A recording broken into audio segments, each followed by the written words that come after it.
Good evening. This is a special report from the Human Error News Network.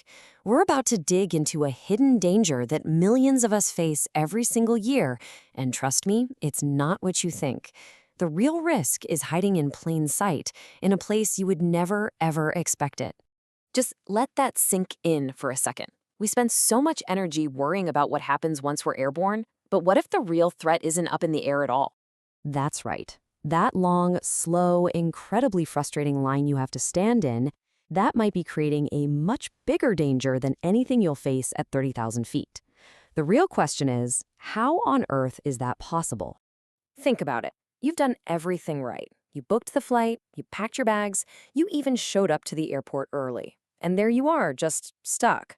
You can feel that stress building, right? That feeling of being totally powerless as you watch the minutes tick away. It's a feeling we all know way too well. And it makes perfect sense why we feel this way. Flying feels inherently risky, so that's where we focus our anxiety. But what if the hard data tells a completely different, almost unbelievable story? Let's actually look at the numbers and see where the danger really is. Okay, so let's start with air travel. Over a full 20-year period from 2003 to 2023, there were 787 fatalities in the U.S. Now, every single one of those is an absolute tragedy. But for now, just hold that number in your head, 787. Now, look at this. In that exact same time frame, the number of deaths for passengers in cars was over 296,000. I mean, it's not even in the same ballpark. It is a completely different universe of risk. And seeing it like this as a chart really drives the point home. It shows this huge disconnect between what we feel is risky and what actually is risky.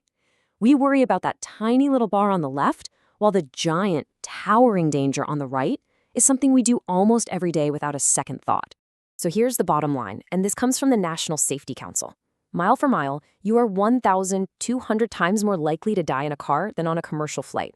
Flying is one of the safest things you can possibly do, while driving is, statistically, one of the most dangerous. So what happens when we make the incredibly safe option, flying, incredibly inconvenient? Well, people start making a different choice.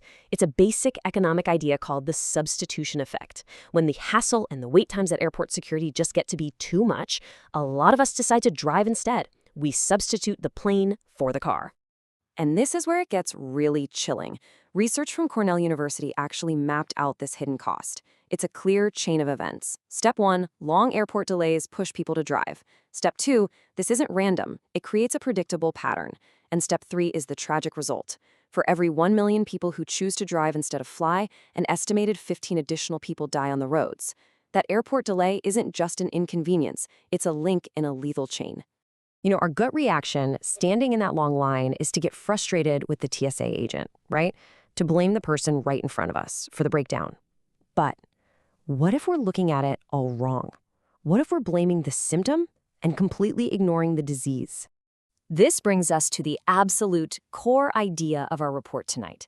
Whenever something goes wrong, we face a choice. We can find a person to blame, which kind of feels satisfying for a moment, or we can study the failure to actually learn from it and make things better. But here's the key. You can't do both. The blame approach is all about finding a bad apple. You find someone, you punish them, and you declare the problem solved. But the underlying conditions that cause the error, they're still there. The learning approach, on the other hand, asks why. It looks for flawed systems and pressures that lead good people to make mistakes so the whole system can actually be improved. And that leads us to this concept of an institutional framework. It sounds complicated, but it's really just the set of rules, incentives, and pressures that an organization operates under. This framework has way more influence on how the TSA behaves than any single person does. So what's wrong with the TSA's framework? Well, analysis from the Competitive Enterprise Institute points to a few major issues. For one, it's a self-regulating monopoly, so there's no outside pressure to get better. It doesn't really have any strong incentives to minimize delays or become more efficient because, let's be honest, where else are you going to go? Now, the Institute suggests one potential path forward, introducing competition through privatization. The thinking is that if private companies had to compete for government contracts, they'd be forced to be more efficient. That could create powerful incentives to shorten the lines, which might mean fewer people choosing to take that much riskier drive. So let's bring this all back to you. The next time you find yourself standing in that security line, you now have the tools to see it with totally new eyes. You're not just looking at a person doing their job, you're looking at the visible result of an invisible system. And you can finally stop asking the question that doesn't actually lead anywhere. Who's to blame for this? Because that question doesn't solve a thing. It just finds a scapegoat. Instead, you can ask a much better, much more powerful question. What invisible risks are being created by the systems we all rely on every day? And what can we learn from them before it's too late? Something to think about. This has been a special report from the Human Error News Network, where we believe the first step to fixing a problem is asking the right question.